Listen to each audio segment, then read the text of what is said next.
Юу өндөр нуруутай хэрэг. Оногийн дээрээс нөгөө төвөндөө усаа ингээл хасгасан. Гэсэн чи оноо гэл орилтгснэ. Би Москвад нэг сурч байхдаа хувардаа маань чинь хөөхд тоглож яана гэж шүлэгдсэн. Тэгээд тэр маань зөвлөлтийн Солонгос, Японы киноч байдаг юм те. Энэ үнийг ер нь зарим нь одоо бүр тэр чигээр нь шахуу дуурайж тоглолтын хөтлөөний үзсэн жүжигчд нь одоо тэр бидний тэгэхээр яг элэгний өвчин илүү гэдгийг бол хон болгон мэдж байгаа үүсгэх гол шалтгаанууд нь бол нэг 10 төрлийн вирусууд байдгийг. Тэр дотроос бол Монголд бол 3 төрлийн вирусууд илүү дагсан. Үзэгчтэй бүхнийхээ нөрөөний амар амгалан айлтгая сайхан амарцгааж байна уу? Шонгор суваг телевизийн төмний нэг нэвтрүүлэг ээлж дугаараа эхлэхэд бэлэн боллоо. Төмний нэг нэвтрүүлгийн энэ удаагийн зочин Монголын бурхан шашинд нийтв гандан тэгшлэн хийдийн тэргүүн хамлам Чойж Амц. Монголын бурхан шашинд нийтв гандан тэгшлэн хийдийг 5 дугаар богод Жавзан дам хотогт 1838 онд байгуулсан түүхтэй.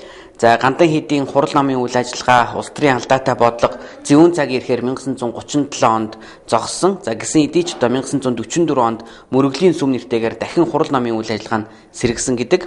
За 1992 оны Монголын бурхны шашинтны анхдугаар чуулган нь гандан тэгшлэн хийдийг Монголын бурхны шашинтны төв хэмээн дахин баталгаажуулжээ. За тэр цаг мөчөөс өнөөдрийн хүртэл тодруулж хэлбэл Монголын бурхан шашинтны төв гандан тэгшлэн хийдийн тэргүүн хамламаар 1992 оноос хойш өргөмжлөгдсөн Дэмбэрлийн Чойж Амц хамламтан Төв аймагт төрсөн. За Төв аймгийн угуул бага насндаа буюу 5 наснда нутаг уснаас гарсан Улаанбаатар хотод ирсэн. За Улаанбаатар хотын 22 дугаар сургуульд А үсэг заалгасан. За нас ахих тусам нутаг усаа сандаг гэж хуучилснаар бидний яриа эхэлсэн юм. Ингээд төмний нэг нэвтрүүлэгт үзэгч таныг урьж байна.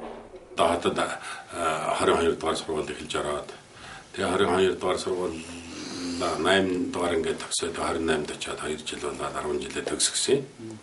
Тэгээ 100 дандаа эмээтэйгээ хөдөө явна. Манай эмээ ер нь хадад багтаа их тургүй хөдөө явах туртай хүн байсан. Тэгэл 4 сар гараад ирэхлээр л өгүүлдэг хөдөө явах анаар салхинд явна гэх. Тэгээ эмээтэйгээ очиад ах トゥ нарыг халаа манай одоо Төв аймгийн бүрэнд байж байгаа. Тэгээд ах トゥ нар дээр очино 100 малгон нь миний их ойрхон үе үеэрээ манай хата олон манай аавын ах トゥ нар их болуулаа. Тийм учраас бол үе үеэрээ өсдөг байсан. Тэгээ миний үеийнхэн бол одоо зэрэг надаас 2 ах дас зүг бүрүүдэрж гэж 2 хүү байсан да. Тэгээд бид 3 бол одоо 100 гэрт барилж ханахгүй дээ. Сайхан өндөр тэмэн тэрэг өлдөг байсан, тэрэг байсан. Тэргийн дагавар л одоо хонжинжэл тэгэл Жамбалгаа гэдэг сайхан хөгшин тагаа байдаг байсан. Тэдний орой орж онцох таалцаж үлгэр ярьж тэгжил одоо 100 цагийн өнгөрөөн. Тэгээд адуу эхэндээ бол одоо хонь халбах тэргүүтэй. Хонь халбах гэдэг чинь 100-ны халуунд бол хэцүү шүү дээ. Орцсон хоньыг ингээд сайхан хөлзүүдэл татахтай зэрэг хөл дээр тав гэл гисгэдэг. Хөл зүгээр жигтих өвддөг тийм л. Хонь халбах жаахан дургүй эрэхтэй хөхөд болоод тэгээд одоо адуу малд явах их дуртай. Тэгээд 100 цагта нэг суур адуу манай тэр жандгаа тавдорч гэж байсан. Хариулдаг тэгээд 3-4 хүн нийлээд хариулдаг. 100-да бид 3 ажилдаа тэр адуу цоглуулна байна. Тэгээд одоо буслна. Тэгээд тэр бүх ажлуудыг хийж ингэж одоо өдөөний амьдралдаас ч сайхан одоо өнгөрөөсөн. Тэгээд тэр үеийн чинь бол бас одоо бүр шинсчээг байгаа үе. Хот айлуудаараа явдаг, саах зөрүүлдэг, тэгээд ороо цагаамууд хайдаг. Жийд юм өдөр хоочны өдөөний амьдрал тэр чигтээ тэгээд хавчигтай тэмээгээр явдаг, усанд явдаг ч байд юм уу. Тэгээд одоо их том гэрүүтэй байсан шүү дээ. Одоо ингээд сүүлийн үед нэгдлийн малтаа болоод олон дотор нөлөөлөл хийгээд тэгээд жижигсээр бол жижигхэн гэртэй болчиход байгаа болохоос 8 хантай тийм их том сархиныг таантай гэртэй.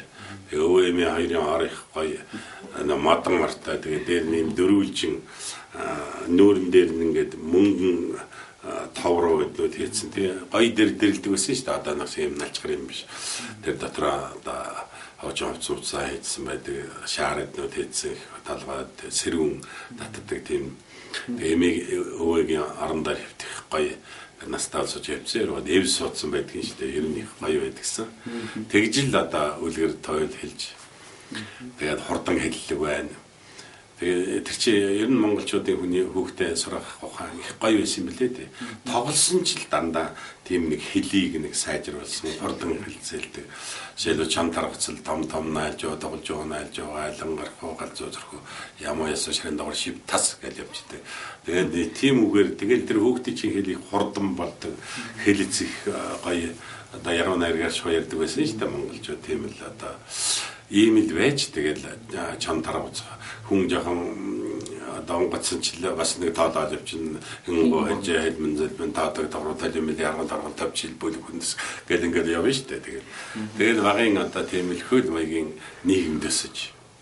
Тэгээ хатад бол одоо яг сайхан цагтаа тэгээ хатыг чи бол одоо л загварын наммаар тийм л юм байсан шүү дээ. Хашаанууд их том. Одоо нэг шиг ингээ мөнгө бодоод таллаа зараад нэг жоох юм дотор жарлан альдамгүй юмнууд нүнэрсэн юм байгаагүй миний үед.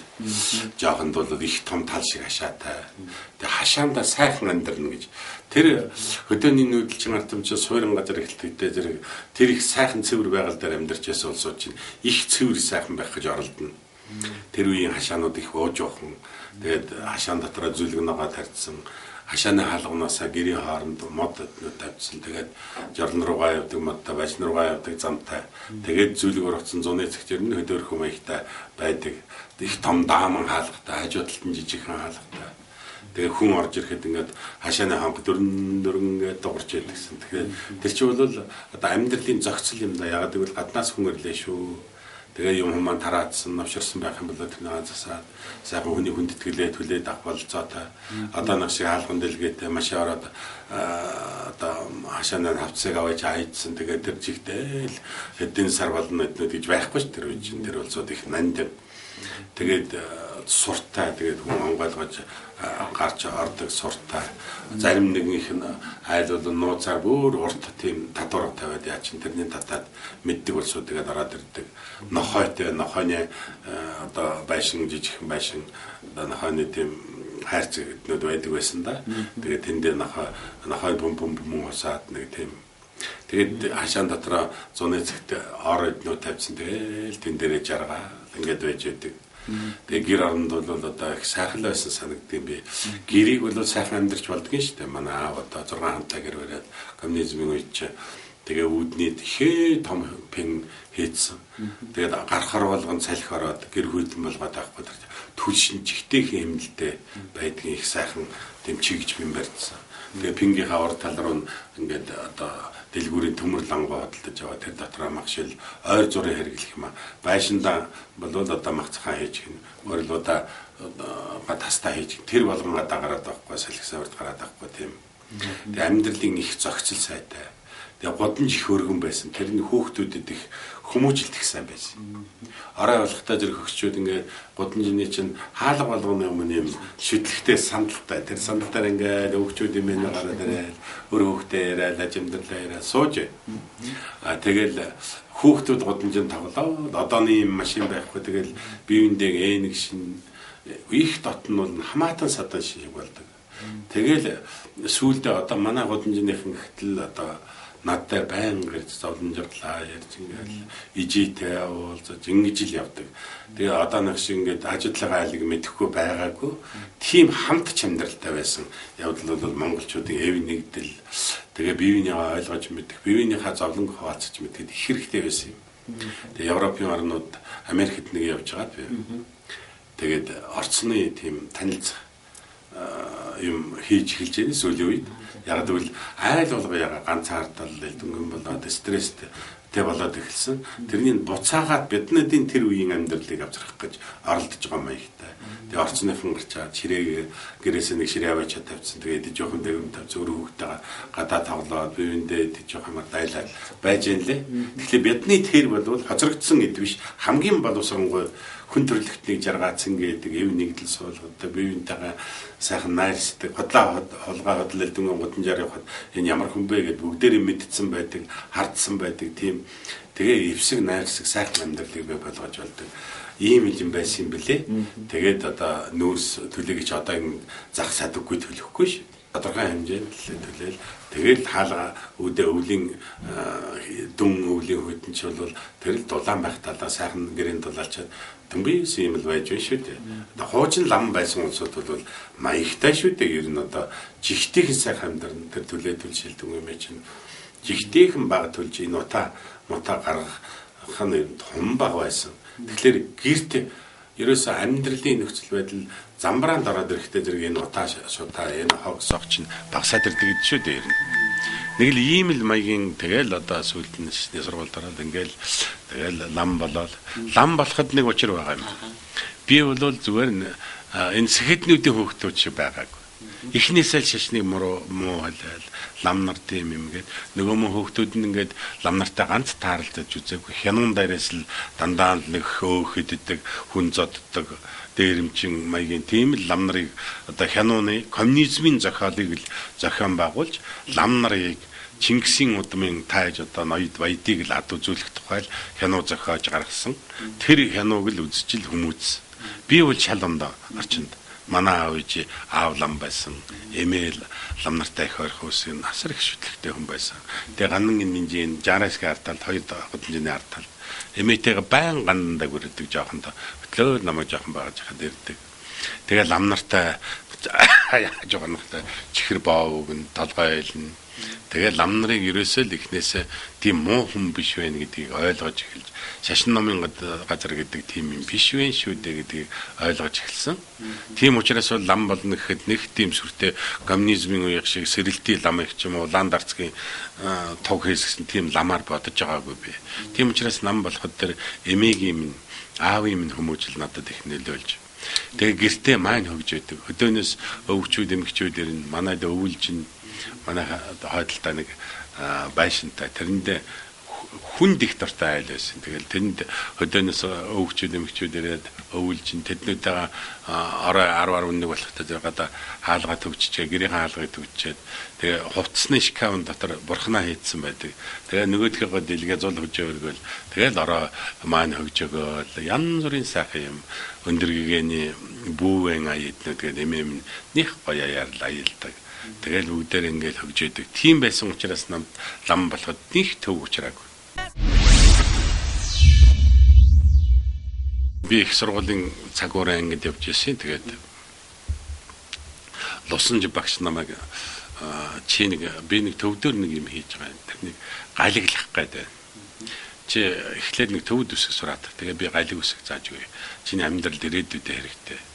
Тэгээд чи нэг би чамайг нэг ламтай танилцуулж өгье. Тэгээ чи тэргээр үсэг заалгачих гэсэн. Тэгээ гэртээ ярьсан чи манай аав жигтэйхэн талархаад тэгээд данжил одоо цанаамда хэргийн учир нэрийг хэлэхэд данзан осор гэдэг лам байсан. Тэгээд тэр лам дээр очиж танилцуулж. Тэгээд Лусанж багш бас тэр хүний шав байсан. Тэгээ Лусанж багш их сайхан хүнд хамгийн эрдэмтэй сайхан хүнд чи шаварж их сайн байна гэдэг. Тэгээд ийшээ хөөгтөн бэлний зайд явжсэн багш минь өөдөөс гараад ирлээ. Хамгийн анхал таарлцсан тэр. Тэгээд багш маань буйны ажил тойрох гээд явжсэн бол тээ.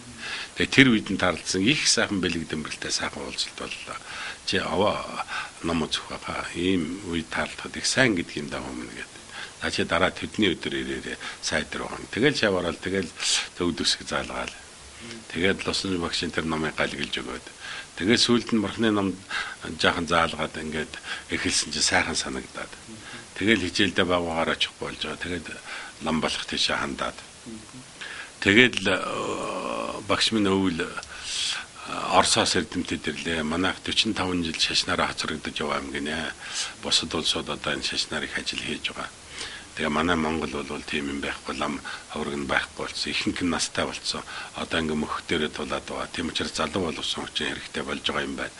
Оросоос эрдэмтэд ирдэтсэн. Жүгдрээднүүд оролцоод ингээд ярилцаад програм дөрмийн яаж хийх вэ намайг дуудлаа. Хойдон зунаас хэлсэл тавих юм ба чи болох уу гэсэн. Тэгэл тгийгээл тэгэл өвлж ном үзэл. Тэгээд байж байгаа тэгэл лам болоод. Тэгээд явсан да. Тэгээд шашны сургуульд орсон. Тэгээд хамгийн их хазтай хүн шүү дээ би ер нь өөрийгөө их хазтай тооцдог. Сүүлд өнгөрсөн хойно тооцдог. Тэгэхдээ мэддэггүй. Тэгээ явж итлээ яасан гэхдээ зэрэг одоо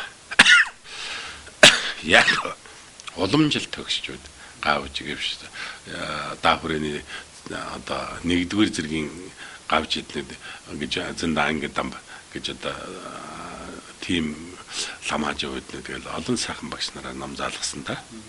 Тэгээ тэр үе чинь Эренчинга, Дандесронга, Лусан Банданга, Цэвилга, Өдөө Бэрэнлээ эднүүд тэгэл одоо Чэжэлсрэн багш эднүүд Лусан Жууга одоо гэл маш олон Лусан Балданга эднүүд их олон хүн байсан да.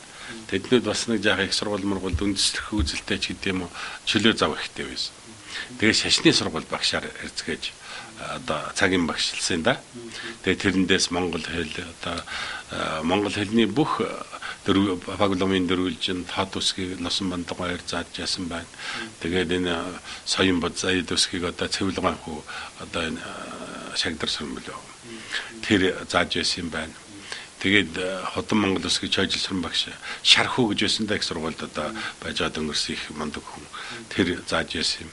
Тэгээд энэ Монголын одоо хэл зүй эднүүдийг Лусан Эренчин багш эднүүд заасан та. Тэгээд нэлээд их заагаад дуусч Эренчингаа тэгжсэн юм. За ингээд танай тэр Ганжуур гэж 108 бат номны Хураангуй гэдэг нэг 2 3 хуц жоох ном байна уу гэж ирээд байна гэдэгсэн. За таануудад монгол хэлний талаар нэг тиймэрхүү хэмжээний юм заалаа гэж ойлгоорой гэж тэгж ийсэн. Тэгээд Лусан Банданга бясалгал тэгээд хоосон чанар их ярьдаг болсон юм Лусан Банд. Өнөө манай Лусан Банданга, өвгөл Лусан Банданга их заан. Тэгээд ер нь үзээгүй юм байхгүй дээ. Марксист философи Лусан гомб гэж одоо их сургуулийн багш зааж яасан. Тэгээд Хүүхэн Баатар гэж багш байсан. Хавсгалт намын түүх эднүүд зааж яасан. Одоо тэгээд тэр бүгд бол одоо санахад хэрэггүй юм шиг мөртлөнгөө тэр нийгмийн ойлгоо. Тэгээ бурхны шинтэй хамсраад оролцоо тэр хоёулангийн харшуулж үзэж бол тийм сайхан болцоо гаргасан юм билээ. Тэгээ 6 жил сурсан да. Тэгээд төгсөөд би ганданд голч гэж байдаг юм да. Тэр уншаач унзуудын дар суугаад ингээд би дуу хоолоо аваа бүдүүн хоолойд тэгээд тэр голч болж ирээдүйн унзад болох маягтай л хүн лайсын тэгээ бэлтгэл. Тэгж байгаа л унздаар 6 жилч боллоо да. Тэгээ сүүлд нь дуганч болсон. Одоо тэр дуганч хийх хүн олдохгүй байна гэд манай дамбаж байгаа дэ тампасан. Тэгээд тэгвэл би бол олон жил суудсан 6 жил суудсан бас залуу хүн чинь бас хөдөлгөөнд дутаа даралт маралт ихтэй болох маягтай. Тэгээ би тэрний хийгээд сайн дураар дамбаж байгаад орсон. Тэгээ намайг дуганчаар. Тэгээ дуганч гэдэг бол энэ дугныг цэвэрлдэг. Тэгээд манж цавын зөөж өгдөг, бурхан шүтэний арчдаг тийм ажил та. Тэгээд тэрнийг 1 жил хийгээд тэгэл энтхийг явсан юм да. Энтхийг Дарамсалагийн Буддийн их диалектикийн сургууль гэж байдаг. Тэнд 3-4 жил болоод. Тэгээд ирсэн чинь Гаданга хамбайсан да. Тэгээд там болсон. Тэгээ нэг 4 жил хэрэтээ там байж 1990 онд болоод. Тэгээ гавжийн намжаавар гэсэн. Тэгээд одоо тэгээд гэртээ 1 жил орчин байж исэн. Тэгтэл их хурлын депутат тэр үе чинь бол их сони байсан. Намаас гаргадаг байсан. Би ер мэдээчгүй депутат болно гэж одоо их хурлын гишүүн юу байдгийг ч бараг мэдэхгүй ш байна. Гэртээ үжээд л хүн ороод ирлээ. Өцөгдөр хараа харин дээр нэ депутат болох улсуудын нэрийг дэвшүүлээ иргэд цуглаж. Тэр чинь нам байхгүй юм чинь одоо олон нам байна. Тэгэл ард түмний сонгосон. Тэгсэн таны нэрийг дэвшүүлчлээ гэж байна. Үгүй би чадахгүй тэр лам хүн тэр одоо депутат гэдэг чинь юу ч байдгийг. Болохгүй та ард түмний итгэл найдварыг та биелүүлэх ёстой. Таны ардчсан намын нэг хүн ингээд нэрийг дэвшүүлсэн чинь олон нийтээр ингээд зөвшөөрчлөө гэдэг ч байна. Тэгэхээр нь одоо яадаг юм блэ гэж ард түмний итгэл найдвар заавал өнөө хөтөлбөрөөр гаргах гэдэг. Тэгэхээр нь суугаад нэг юм хийлээ. Би ер нь юу тэнд очлоо гэхэд одоо юу хийж чадах юм бэ? Гэт бодоод байсан чинь шашин маань одоо коммунизмын дандаа худлаа гүтгэцсэн тийм одоо багш нараас дуулсан бол толгой тог шиг орцсон байсан да. Тэгээд дандаа л худлаа хэлсэн юм. Богдоос авахгүй л зөндөө юмыг тэр хэлмэгдэл мэдлэгдэл чи хэцүү юм байна да гэж бодсон байсан. Тэгээд энэ одоо шашны эрхчлийг олж хамгийн гол нь олгож ялээ шүү дээ. Манай энэ арчлах тэгж ярьж ялээ. бол би хэрэг болж мэдэх юм байна. Шашнаа одоо дахин сайхан сэргээхэд хэрэг болох юм байна. Хоёрдугаар уламжлал соёл зан ажилласаа нэлээд холдсон. Энэ талаар тус болж мэдчих болох юм байх та гэж бодоод тийм нэг програм хийсэн. Мөрийн хөтөлбөрөөр хийгээд. Тэгээд тэрнийг за би ч болохгүй гэж одоо 30хан ширхэг хэвлээд. Тэр чинь хороо хорин авдаг, Орион авдаг. Тэгээ Улаанбаатар хот авдаг, улс авдаг байсан. Тэгээ тэрний тараагаар нэг 4 тавуулсан тэр намайхан ширийн тийч гэдэг орхичл. Тэгээ байжсэн чинь тэнд ч уулзалтай, энд ч уулзалтай 16 эрдэмтэд чөлөө эрдэмтэй олсоо тэгэл боцноо хаа. Ингэсэн тэгээд тэднийд өрсөлдөж байгаа яаж болох вэ? Тэгээ өнөө юун дээр нь очоод бас тэр эрдэмтдтэй яриад асуулт хариулаад тэгээ байжсэн энэ гандан динжи хөгшчүүд нараа харны ажилтан гадад намайг учиргүй дэмжсэн да. Тэгээд л тэр чи хоёр шаттай шүү дээ. Тэгээд эхний шатанд бол давгдарч хамбгаа гэж манай энэ гандан тагчлын хийдэ хамбламгаа. Би гэртээ ном үзээд сууж исэн. Бэтээр гарсан. Нэгдүгээр шатынд. Тэгээ бэтээр өрсөлдөх ухаантай. Тэгээ хамгаа дээр орж ирээд одоо та алба хийж байгаа хүн та бол би нэрээ татчаа гэсэн. Юу гэсэн хэлв би одоо тань чочоо юу гэх. Өгш настай хүн. Чи болсон дээр шүү дээ. Яв гэдэг. Тэгээ нэлээд гойсон ер нь л боцохгүй янзтай. Тэгээл хоёулаа яваал. Тэгээ би 200 хэдэн хүнээр ялсан юм шиг байдаг юм. Тэгээ их хурлын гишүүн болж авцсан. Тэгээ тэр үедээ одоо юу ч хүлээл гэж бодож байсан. Одоо сүүлд бодоход гайхамшигтай юм болсон юм байна шүү дээ. Монгол улсын ардчилсан үндсэн хуулийг баталгаад бас нэг лам хүн байж. Тэр чи үг хэлээд ингээд юу яахгүй ч гэсэн тэр 400 хэдэн хүнтэй байнгын уулзаж шашин ийм, соёл ийм, уламжлал ийм шүү дээ. Байнга ярилцаж байсан маш олон хүмүүсүүдтэй ярилцаж тэр л одоо юмнуудыг хийж төр шашнаа эднэд чинь одоо манай ганд хэдэм байсан данигаа гоо бид нөө ярьж ингэж одоо өргөх бичиг зүсчиг өргөж шашин соёлын хувьд тэгэл үндсэн хуулийг бас нэг бэлэг дэмбрэлтэй муухай үг оруулж байдлаас нь залуучуудтайгаа ярилцаж настайчуудтайгаа ярилцаж тэгээд их олон зүйлийн юмд оролцож тэгээ байгаль орчны юу л байнга хараа байгаль орчны байгаа хараа гэж байсан ба балдарж даргалж байсан. Тэр мэтэд орж энэ байгаль дэлхийг хамгаалах талаар. Гэхдээ тэгээ бас тэр үед тавьж байсан саналаа одоо эргүүлээ санахад үгүй ер нь тэр үед нь санааж авсан бол би ингэж хэлж ирсэн. Бодож яагаад тэгээд энэ зах зээлийн нийгэм бол ерөөсөө мөнгө рүү явах юм байна. Тийм учраас бол бэлэн мөнгө хаана байх вэ гэхдээ зэрэг энэ ан араатан амтан энэ байгаль дэлхий л байх юм байна. Тийм учраас энийг л анханаас нь эхлээл энэ дээр их ёсчудагтай явахгүй бол ингээд одоо коммунизмын үе хөрөнгө байхгүй хамгийн түрүүнд мөнгөтэй цаастай болоогүй энэ рүүгээ л уулгалаад дайраад сүйдлээ хийчих мэт ингэ санал гаргаад балдарж жигтэйхэн их дэмжиж хүлээж автерч байгаль хамгаалд байна цаазын давцсан дэднүүд сайхан юмнууд бичсэн их хүлээж авчихсан энэ ламын хэлж байгааг харах байдлаа тэгж л байсан тэгээд их бэлэг дэмбэлтэй сайхан юмд оролцож ингээд азтай заяатай явсан. Тэгээд 1992 онд манай данигаа гадуудад даалам гэж шинэ альбом тушаал гаргасан. Тэр нь бол одоо засаг төрчтэй харьцдаг гандан хэдийн гадаад харилцааг эрхэлсэн тийм нэг альбом тавиад тэгээд дараа нь 92 оноос эхлээл хам болоод ингээд яваад тэгээд л одоо гандан хэдид одоо явж энэ ээж маань одоо тож хамт байсан да жаахан. Тэгээд одоо хөгшөртлөө хамт байлаа. Хоёулаа зэрэг хөгшөрлөө. Тэгээд одоо сайхан шүү дээ орваач. Тэгээд хүүхэд насандаа ээж дээр хэлж өссөн. Одоо ээж минь надад дэрхлэх маягтай болж эхэлж байна. Тэгээд одоо ээжтэйгээ хамт явна гэдэг шиг жаргал хаваах уу. Тэгтээ нэг хамгийн зовлонтой нэг юм санагдаад байдیں۔ Таал төгсчих юм бол яадаг юм бэлээ дээ. Бүх юм ээж дээр шүү дээ. Одоо би ч одоо айл эрх хөгчгөл ээж дээр эхлээл өдөө хүртэл одоо явчлаа. Хөгшөртлөө явчлаа. Тийм учраас бас ганцаардах бол одоо яадаг бол одоо ээжийг ингэсэн нэг тийм сэтгэл төрөөд байд юм да. Түүнээс бусдаар сайхан шүү дээ ээжтэй хамт. Тийм нутагтаа ер нь настай болох тусмал олон очмор санагдаад байдаг болдго юм байна. тийм одоо мо захаас ингээл над тэгдэг юм а би тэгээд нэг ингийн хайшаач юу юм дээ нэгтэй сүйд болдгоо л байсан. Тэгээд нутгийн нэг хүүхэд ирээд шалаад болдгоо тэгээд очиод хөөрхөн сайхан дуу зохиоцсон байна л би хэлип мэдэв гэдгийг бүтүүзэг үл явж байгаа шүү дээ.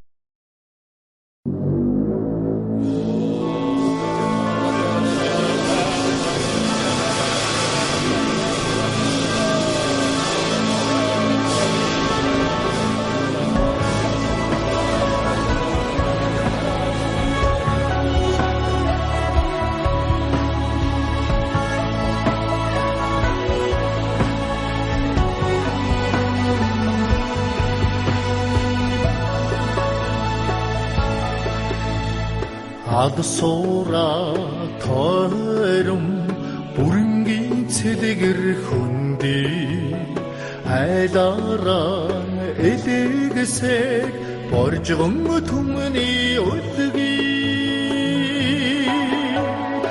адугаараа хурдтай өндөр дэнжин уяа аргаараа алдартай өргөн найрын чимээ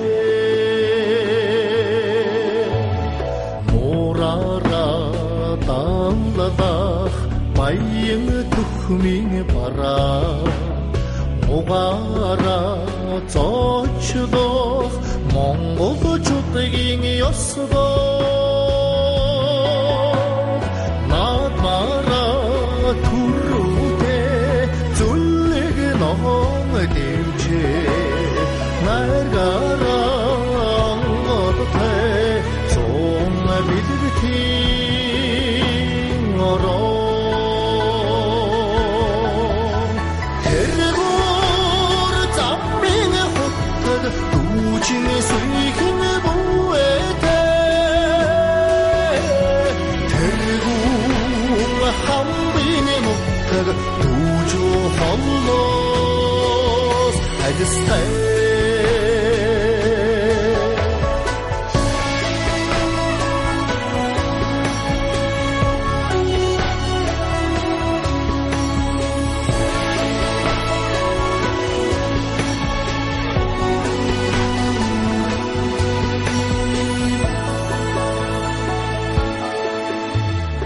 Эрдэнэрээ арвин онгон цэнхэр хайрхаа эрдэмэрээ баян гэвэрүүн насны хүсдээ эрдэнээсээ шүтдэгтэй шачин номын хүрээ эдгээрээ аммадан зоригт ангийн хошоо тэргүүр замын хөтөд дүүжин сүйхэн бүэтэй тэргүүр хамбин мөтөд дүүжу холлоос ажистай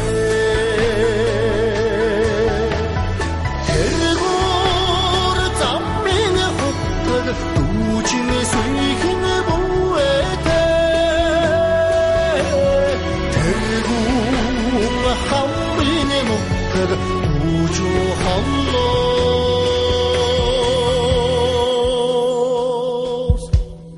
ажистай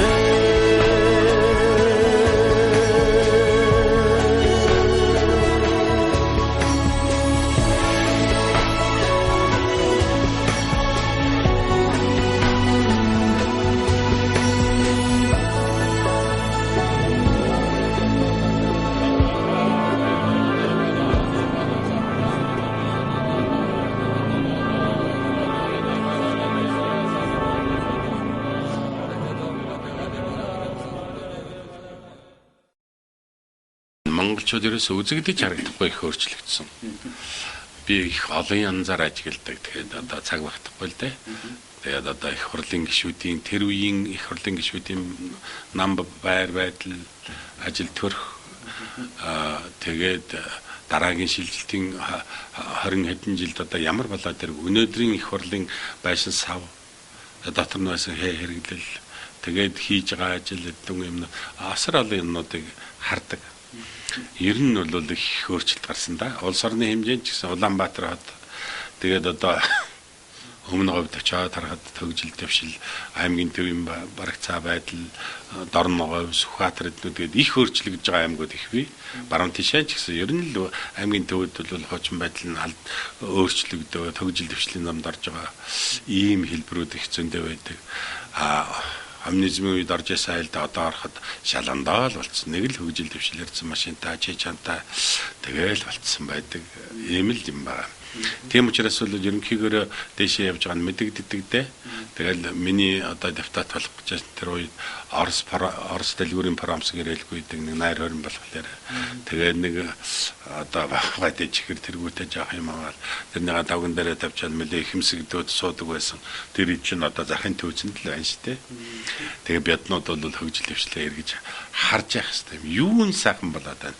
Дандаа муугаар бодох юм бол энэ ард түмний сэтгэл гундаад амьдрах итгэвхэн сулраад ингээд байгаа маяг та зоригжуулаад бидний сайхан байгаа талыг хэлээ. Бивэндээ урам зориг өгөөд бивнийгаа сайхан ажил хийж байгаа хүнээ магтаж явах хэрэгтэй. Бүгдийг харлуулад байхдаа зэрэг энэ улс орон бүгд харанхуй манан дунд одоогийн энэ Утаатай Улаанбаатар шиг харагдах гэдэг байна. Тэгэхээр бидэнд өнгөтэй байгаа зүйл зөндөө бий. Сайхан их өөрчлөлтүүд биш үү? Энэ эднүүдийг ярьж ямаар санагддаг. Тэгэх юм бол тэр сайн сайхныг дуурайх болсод их гадаг. Ер нь нүүдэлчин ард түмний их дуурайж амьдардаг шүү дээ. Одоо энэ наад марчнал сайхан дээл авцсан машин чийж унсан мороор ингээд хараад ийм болох юм байна шүү. Тэгээд үлгэр аваад тэгээд цаашаа хүн болгон дараагийн нааданд бэрхтэй тиймэрхүү хувцастай тийм бол миний нэг зорилго бол бас тэр юм монголчуудаа эвэлж нэгдээсээ сайхан зүйлийг бодож байгаасаа тэгээ нийгмээрээ бивнийгаа шүүмжлээд тэгэл харсан хүн болгоомноо ингээд байх хэрэггүй юм байна. Хэдэн хүн ч гэсэн цөөхөн хүн ч гэсэн бивнийгаа магтаж явах хэрэгтэй юм байна. Энэ гэж ингэж бодогдсон Монгол орныхаа сайн сайхныг магтаж явах хэрэгтэй байна л гэж ингэж боддог. Тийм учраас бол зуны цагт 10-21 аймгаараа ингээд тойроод яриа хийгээд тэгээд хөдөөний амьдрал, хотын амьдрал зэрэгцүүлээд тэгээд уламжлал, зан заншил, соёл, хөгжил дэвшлийн тухай ярьж байдаг. Тэгээ дэлхий дээр байгаа монголчуудаараа тойроод Америкт очиод одоо нэлээд олон хотуудаар яваад Европт бол Англиас ингээд Чех хүртэл өргөн удамдгаар яваад Солонгост очиод ингээд тэднүүдээ Монгол орн чинь сайхан болж байгаа шүү. Зах зээлээсээ хоцорчвоо. Энэ хүүхэд эднүүд чинь одоо хэл усаа мэдхэ байлаа шүү. Эднүүд таануудын амьдрал шүү дээ гэдгийг баян хэлдэг. Яг гэвэл гаднаас очсон хүнд амьдрал их тодорхой болж харагддаг юм байна лээ шүү дээ. Тэгээ хүүхдээ очиод англи хэлийг сурах санаатай нэг одоо настай тодорхой хэмжээний тэгээд ажил явдал хийсэн орос хэл нэлээд мэдсэн улсууч англи хэл тийм амар сайжрахгүй юм блээ. Тэгээ хүүхдээ англиар ярьцдаг.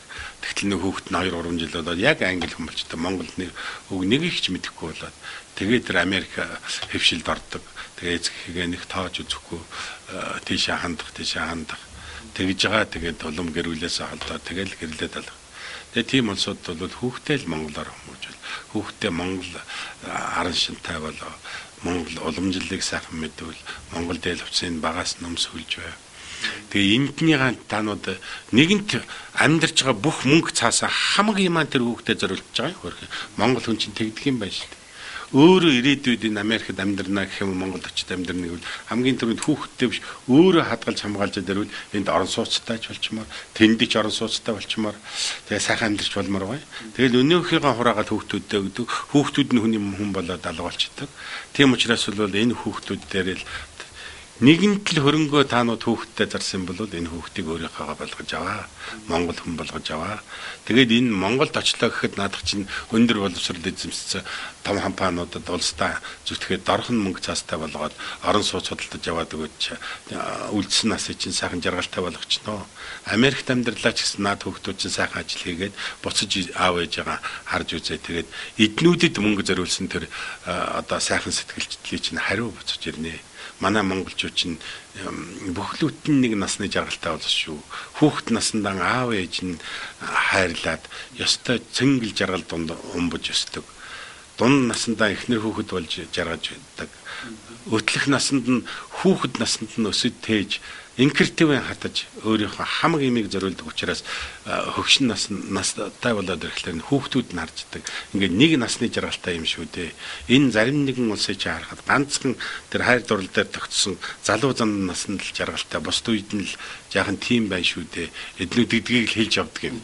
Тэгээ тэр л хэрэг болж Монгол хүн болж Монголдоо буцаж ирж энэ их монголчуудын бүтээн байгуул төвжил дэвшилд оролцож тэр гадаадад орсон асар их туршлага мэдлэг тэднүүд нэрж Монгол орнодоор зарагдаасай Монгол хүн бол төрс юм шинэ л гэсэн ийм утгаар л явдаг да.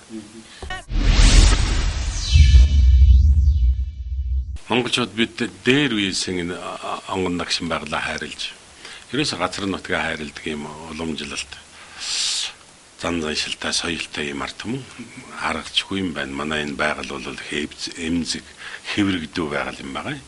Жохон одоо энэ сүүлийн үед ингээд нэг уулнаас мод толгой хийгээл тэгэл чирээд явцсан тэр жохон зураагаар л усгүйгээл тэгэл эргэж ялахгүй гарах маягтай тэгээд уул 2 хуваагч мэдэх хэдэн 10 мянган жилийн дараа сая жилийн дараа тэгэл тэр байгаль дэлхийг авсдагж байгаа. Өнөөдөр бидэнд харагдахгүй ч гэсэн ирээдүйдээ сүйдэлж байгаа тийм юмнууд их байдаг болж идэ. Тэгээ гол усандан одоо сүйд усаах, цус усаах хасахгүй бол их цээрэлдэг юмнууд байсан. Тэр бол Англи тэгж Америк тэгж гэж бодох ажил биш. Америк Англи тэр хөгжилтэй улсууд бидэн рүү харах ястай ийм юм. Ягаад гэвэл байгаль дэлхийг 20 дугаар зууны ихэнх 21 дугаар зуун хүртэл ингээд цэвэр арвинаар наваад явцсан. Ийм арт юм учраас бол дуурайх юм ал дуурайна. Тэгвэл зэрэг хөгжил дэвшлийн тухай тэр хөгжилтэй орнуудаас дуурайж болох боловч байгаль дэлхийгээ яаж хамгаалсныг тэднүүд баргалж ирж одоо бидний эцэг өвгдөөс асууж лавлмаар иймэрхүү маягийн одоо гайхамшигтай зүйл нь тийм шүү дээ. Тэгэхээр байгаль дэлхийг одоо хамгаалахын ажлыг бол энэ онгон дагшин байгалаараа дамжиж хамгаалах ёстой юм а гэж ингэж боддیں۔ Монголд бол альч суманд очлоо гэсэн, бригадад очлоо гэсэн, аймагт очлоо гэсэн улсын хэмжээгээр ч аваад үзлээ гэсэн тархилагтай уулууд их байдаг юм. Тэгээд одоо эцэг өвгдийн үеэс эхлээд ингээд дахиад бишрээд ирсэн уулнууд их байна. Ус байна, гол мөрөн одоо тэгээд нуур. Тэгээд тэргээрээ дамжуулж энэ одоо шинэ үеийн хүүхдүүдэд энэ байгаль хамгаалах ийм сэтгхийг бий болгох ёстой юм а гэж ингэж боддгийн. Тэгээд энэний нэг бол энэ богд хан уул юм байна. Дэлхийн хамгийн анхны одоо дархан цаастай уулч гэж хэлдэг. Ер нь эцэг өвгдийн үеэс Чингисийн одоо алтан ургийн хүмүүсүүд энэ газрыг одоо сонгож ингэж одоо ирсэн л гэж бид үздэг. Одоо анх дугаар богдын Улаанбаатар хотын их суурийг тавьж Бацгаан гэдэг дугнаа барьж байсан. Тэгэрнээс хойш нүүдэлж байгаад тэгээ дөрвөн уулын дунд ирсэн. Дөрвөн уулыг бол монголчуудын одоо эвл нэгдлийн баталгаа болсон тийм газарч гэж хэлж болно. Яг л энэ дээрээс суурьсан, хот орон үүссэн. Тэгээ тэр үед бол манжийн захиргаанд байсан да. Гэтэл бол энд хүрээ хийдүүсээ тэгээд тойроод ард иргэд суурьшдаг болоод тэгээд Монгол улсын нийслэл шиг ингэж болж төв рүүгээ тэмүүлэхүч. Урд нь бол Бээжин рүү хардаг байсан бол даахурэ гэдэг үүсэн бий болож энэ томорч ингээ Монгол улсын нийслэл шиг болж ингэснээрээ бол Монгол улсын одоо төв нь бол энэ дөрвөн уулын дунд байна гэж ингэж ойлгогдож тэр дундаа энд нь бол шашны одоо оюун шашны удирдагч монголчуудын оюун санааны удирдагч богд живцэн дам хотогт оршиж байснараа бол энэ дөрвөн уулын дунд монголчуудыг ингэж татсан ирээдүйн тусгаар тогтнолыг одоо бий болгох энэ ажлуудад их түлхэц болсон. Ер нь одоо суур нь болсон ийм газар ийм болсон юм. Тэгээд тийм ч учраас бид энэ түүхийн хувьд аваад үзлээ гэсэн уламжил зан соёлын хувьд аваад үзлээ гэсэн богд болдог хайрлахаа суураар байхгүй дөрвөн уулаа хайрлахаа суураар байхгүй ийм л газруудын нэг юм байгаа. Тэгээд богд хаан болонд бол одоо дээр нь сайхан тахилгатай бурхны шин дэлгэрээд тэгээд сүм хийдтэй өдөр тутам жилийн жаса хурлуутай тийм байсан билээ. Тэгээд одоо их сайхан шүтэж биширч байсан. За монголчууд завсрын нэгэн үед одоо арга үзэл суртлын ирэхээр энэ уул овоо тагтаг энэ уламжлалаасаа жоохон холдсон юм. Тэгээ 1990 оноос хойш ахин дахиж эхэлсэн. Энэ үеэс бол жаах юм мэддэг хөгшчүүд байсан. Эхний 90-ад оны эхний уулын тахилга, уул усны тахилга бол их сайхан явж, шүтлэг бишрэлийн өмнөөс ингэж явж байсан. Сүүлдээ бол энд наадам орж ирээд морь уралддаг, бүх хөрөлддөг болсноос хойш ард иргэд бол уулынхаа тахилганаас илүү тэр байтай шагналтай тэр морь бөхрүүгээ ингэж одоо сэтгэлийн тэмүүлэлтэй болоод тэгээд уулын тахилгаан жаахан тийм болсон. Тэрнтэй дагалдаад идэж уух юм арх тамхи одоо дэлгэрээд ингээд ирсэн.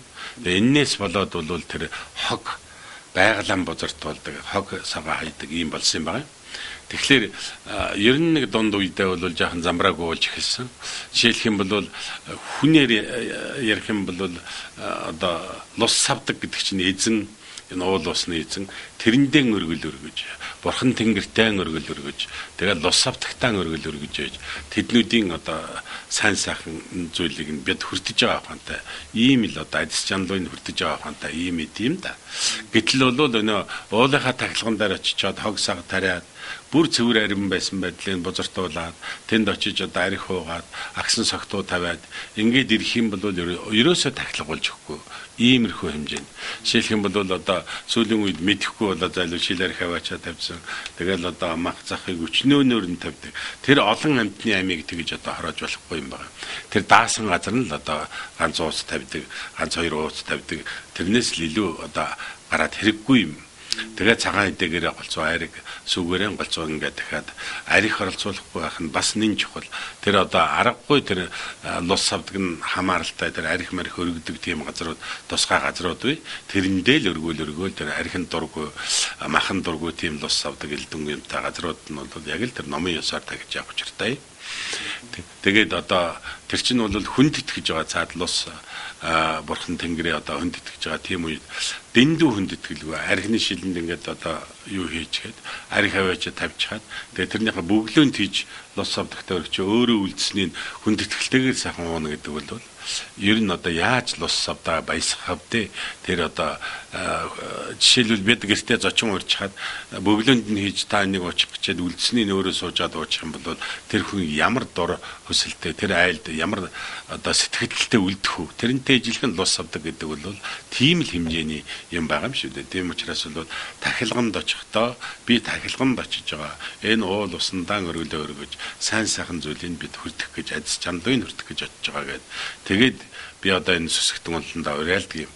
Тэгээ энэ ертөнцийн одоо амьдарч байгаа нөгөө 3-4 чухал юм байдаг. Тэрнийг даатгадаг, бурхандаа даатгадаг, тэнгэрт даатгадаг, лус савдагтаа даатгадаг. Тэрний үхтэй зэрэг одоо урт нас байна. Хүн урт нас байхгүй жаргаж одоо цэнгэж өгөхгүй дарахнаа өгч юм чинь. Тийм учраас урт наслуулж өгөөч гэж бурхан шүтэнээс залбирдаг. Тэгээ дээрэс нь өвдөд явах юм бол жаргаж өгдөггүй.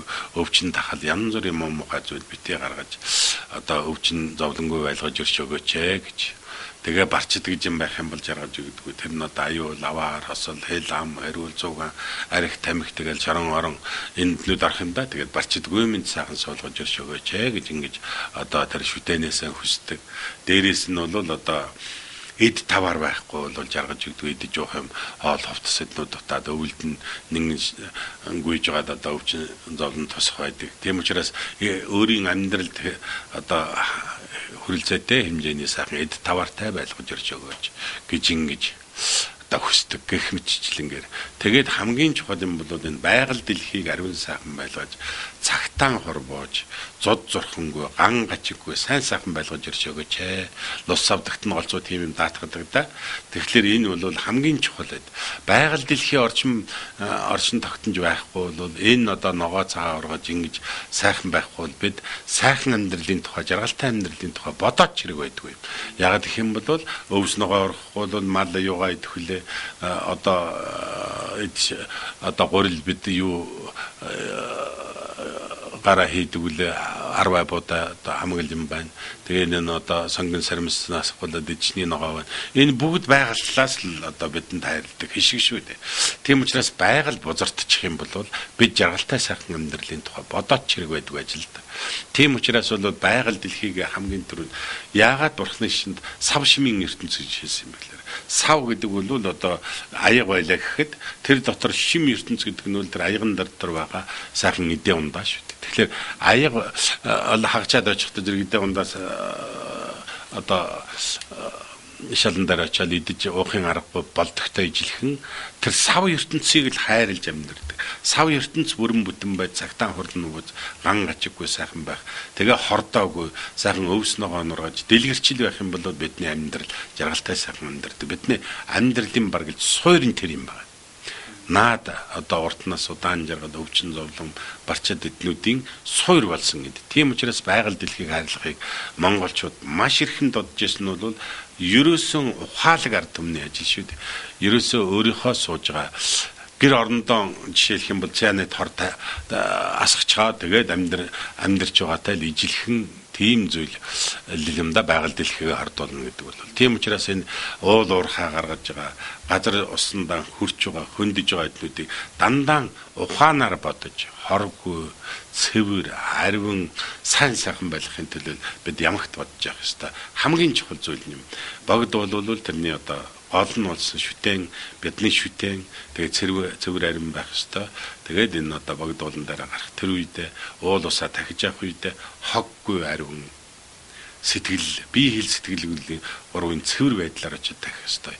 Одоо энэ тахилга махилга бурхан шүтэндэн ирэх чинь одоо гадна татнагуудаа шашинтай улсууд бол сайхан усанд орцсон шин сайхан хувцас амсцсан одоо сүмхэд ирэхэд тусгай хувцас өмсөн шүү дээ. Шалдан нүцгэнгүйгээд байдгүй тийм сайхан хувцас амсцсан. Яслын сайхан автастай тэгээд одоо сэтгэл их ариун байх хэвээр. Ингэж л бие хэл сэтгэл дуурын аривслаар очид тахих юм бол тэр хог новчтар гэдэг харигдам их одоо энэ сайн зүйл болно.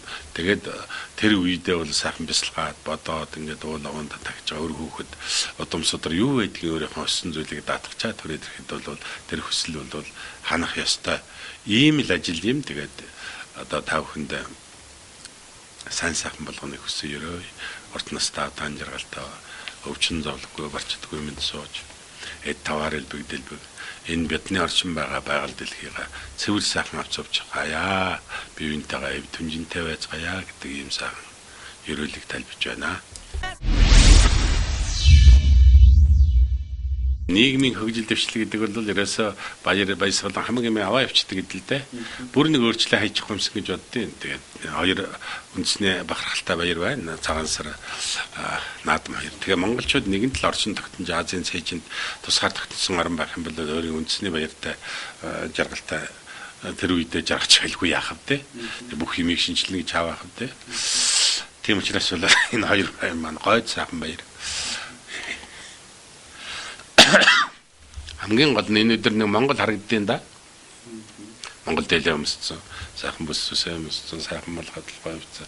Монгол хүн гэдэг ер нь ямар шүү амтан бэ гэдэг нэг цагаан сарын нэг 14-5 хоног дотор их харагддаг Улаанбаатар хөдөө хаан чиглээ гэсэн. Наадмын үед нэг харагддгийг. Тэгээ бусд нь бол одоо энэ даяарчлалын тэгээд хөгжил дэвшлийн эрхэнд тэгээд бас өөр болж эхэлсэн. Тэгэхээр жижиг хор юм цөөхөн хүн амтай юм. Тэгээд энэ хоёр баяр байж хад бидний Монголыг дахин сануулад Монголын хүнийг нэг дахин сануулдаг нэг юм баяр минь юм да гэж ингэж боддог. Цагаан сараараа бол нийгмийн хөгжил дэвшлээ явах тусам бидний одоо өөрчлөгдөндөө яг гэх юм бол цагаан сар болоход бол Монгол хүнд жигтийхэн зан заншил уламжлалаас нь гарч ирсэн баяр юм да. Байгалийн нөхцлөөс бас гарч ирсэн. Тэгэхээр одоо өвлийн тэр их хүйтэн үед чинь бол ингээд нэлээд зүдэрчсэн хавар руу орж ирнэ. Тэгээ хаврын ихэн дээр хавар бол хамгийн тарчиг сагсууд өвс ногоор гайгүй малч зүдэрдэг, хүнз зүдэрдэг, төлөө авдаг тэгэл ингээд ядардаг үе. Тэгэхээр тэрний ихэн дээр нэг цагаан сар гээд өвлийн сүлд одоо өвлжэндээ нэлээд жаргалтай өвлийн дэш мэдс хоол мол элдүнгийн элбэг байгаа үедээ тэгээ нэг цагаан сар хийгээд ууц муцаан шанаад боо шав хийгээд нүүдэлчин ардамч баян тэгж тосонд боо буцалгаад ууж яана гэж байхадгүй амталтаа цагаан эдээ бас одоо намрын хураасан цагаан эдээс чинь барагдах тийш хандаа дэрнэ Тэгээд тэр үед нэг сайхан боборцгоо хийгээд засаад тэгээд нэг хүйтэн сэрүү юм байх цагтаа зэрэг тэгээд хаврын одоо мал төлөх хилдүн юм болоод тарчиг цаг болоод ирэхтэй зэрэг өнөө ууцнаас талж өөхнөөс хаалмалдаа хийж идээд тэгээд нөө бов шава сайхан хөшгөлж тэгэл идэж уугаал цагаан тосоо хийгээл тэгэл халуу ууцлал тэгээд л малдаа төлөө аваад ингээл сайхан ногоо цагаа хаврын дундаас эхлээд ногоо цагаараа тэгээд мал сайхан таргалаад хүнч бас нэг жаахан нуруунд таньгээд ирэх хүртлээл энэ цагаан сар гэдэг юм одоо идэж явах юм бэлбэг байсан энэ шин чанараар тэгээд яваад өгчдөг идэлдээ тийм учраас байгальтай зөгцсөн хүн арттай зөгцсөн ийм сайхан одоо баяр ёслол болдгийн да тэгээд сайхан одоо энэ хаварч бол одоо хүүхэд нас тэгээд харж ичдэг шүү дээ тэгээд ногоо цагаа ургаад ингээд сайхан ингээ босоод ирж байгаа үе. Зуны цагт бол одоо нэг эдэрмэг сайхан одоо үе. Тэгээ намар болоод ирэхдээ зэрэг жоохон хангигаад шарлаад ирдэг, өвөл болохтай тэс. Тэг хүнч тийм юм да хөөхөж жоохон нэлзраа яваал. Тэгэл улам явах тусамнаа шиг ингээл цагаа хараад тэр цагаан өнгөч бас учиртай байна шүү. Тэгэл цагаараа тэгээд шүд амонаад тэгээд яваад ирэх ухаантай л. Тэгээ байгальтай харан шин зогтсон тийм сайхан. Бэлэг сэлтвэл яг хаа нийгэм хөгжихийн журмаар л одоо үндэсний үйлдвэр хилдүн юм хөгжинэ. Тэгээ бэлэг сэлт боловсронгуй болно. Тэгээд ирэх алдтай л энэ ард түмний хоорондоо өгдөг бэлэг сэлт болол өөрчлөгдөөл сайхан болол тохиромжтой бэлэг болоод ирнэ. Тэр хүртэл бол бивэндээ энэ одоо өгд дадсан юмнуудаа өгөөл завсрын үед одоо өгдөг юм өгөөл ингээл явж ятал тэгээд яванга боловсронгуй болоод ирнэ. Энд нэх санаа зовоо яах вэ гэхэд таныг шанаагаад болоод бодоод ах ажил биш л дээ энэ бол нийгмийн хөгжил дэвшлийн ирэхээр энэ гарцааг өөрчлөгдөж гэдэг. Монголчууд бид одоо эв зүйтэй харамдаа нэвтэй наримттай биеийнхээ ухааныг ойлгож эвлж нэгдэж коммунизмын тэр одоо ангич намч чанар нэг нь пиадал нэг нь юу ч байт юм тийм болгож ингэж ад үздэг тийм 70 жил явцсан тийм биш цөмөрөөл нэг цогц нэгдмэл ард юм шүү дээ тийм учраас биеийнхээ ойлгож мэдэрч биеийнхээ магтаж урамшуулж урам мөгч урам хайрлж ингэж л сайхан болоогүй бүтээгүй юм дээр нь хэлж болсон бүтсэн зүйлэн дээр сайхан одоо урамшуулж ингэж л сайхан амьдрах юм бол бидэнд жаргалтай сайхан амьдрал ойрхон байна. Хэтэрхий шунаг шовдөг нэг насанд амьдрах нэг 100 дотор амьдранда сайн бол 70 80 шүү дээ. Тэгж хэдэн мянган жилийн хөрөнгө хураачаад тэгэл ширхэх зүйч авахгүй хойд нас руугаа явдаг инэдэмтэй юм гэж зүгээр хөрөнгөтэй юм бол үйлдвэр завод байгаа. Бусдаа тэр ухаалаг, мэрэгэн, цэцэн, ажилсаг хүмүүсүүд нь юм хоромтлуулж байна. Тэрнийга бусдаа хэрэгтэй зүйл болгож үйлдвэр завод бусдаагаа цалинжуулж ингэж мөнгөжүүлж ингэж сайхан явах. Ийм л хэрэгтэй юм да. Тэгээд номон дээр байдгийн да далайн ус уудсан юм шиг битээ байгаараа л гэж. Далайн ус уучхтай зэрэг улам цангадаг, улам уусаар байгаа тэгээд цангаж өгдөг гэж. Тэрнтэй ижилхэн хорцож шунал гэдэг энэ эрхэнд л орчих юм бол ерөөсө хөрөнгөний төлөө явсаар байгаа өгөхөө мэдгүй явж байгаа нэг мэдхэд одоо хүнд чирэггүй тэгээд өгдөг юм байна л да. Тэгэхээр тэр олж байгаа юм бусдын сайн сайхны төлөө бусдаагаа хуваалцах улс орныхаа хөгжил төвшил ард түмнийхээ сайн сайхны төлөө зориулж ингэж амьдрах юм бол тэр одоо баян тансгийн чирэг гарна. Эрдэмтэй боловсралтайгийн чирэг гарна. Тэгээд бусад одоо ядарч өдөрж байгаа улсуудаа зөндөөн буян хураана. Энэ болоод хойд насанд хэрэгтэй. Тэр их буян хураачихтай буйны ирэхээр дараагийн төрөл төрнө. Дараа насандаа ч гэсэн бол цаатай сайхан амьдрна. Гэгчлэнгээр л ингээл бүх юм шүтэн барилгын хүчинд байдаг. Тийм учраас таа үгдээ. Тэгээд орт настаа данжиргалтай өвчин зовлонгүй гарчдаг юм энд. Эд таваар илбэгдэлбэг. Эрдэм боловсруулам өргөн сайн сайхан байх юм зүйтэй сайхан ярилыг төвшүүлье. Сар шиний минь төвшүүлж байна таа.